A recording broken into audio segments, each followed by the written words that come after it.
In this video, I'm going to show you how to use StatKey to find critical values from a t-distribution.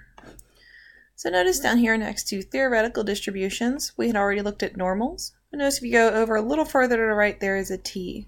So clicking on this t is going to draw a t-distribution for us. So we're going to click here. And the first thing it's going to do is prompt you for the degrees of freedom. So let's say that we were going to have degrees of freedom 30. So we would type in 30 and hit OK. And this is going to draw a t-distribution with 30 degrees of freedom. So notice here in the corner it tells us the degrees of freedom. Notice this distribution is bell-shaped and it's centered at 0.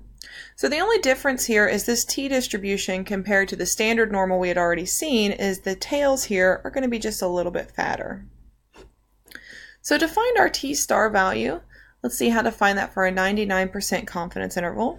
What we would do is click on two-tail. We're going to change the middle to put 0.99 in the center. And the endpoint down here is the t-star value. So the t-star value for a 99% confidence interval, when we have 30 degrees of freedom, is going to be 2.750. Now let's say we wanted to find a different t-star. We could click Reset Plot. Notice the degrees of freedom are still 30, but let's say we wanted to find the t-star for a 95% confidence interval. We would click on two-tail.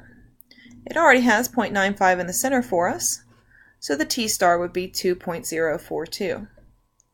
Now if we needed to work with a different t-distribution, let's say a t-distribution with 15 degrees of freedom, we could change the 30 to 15. Click OK. It has redrawn the curve for us. Again, we could click on two-tail, and whatever level of confidence we want, we put that percentage in the middle, and then the positive endpoint will be our t-star value.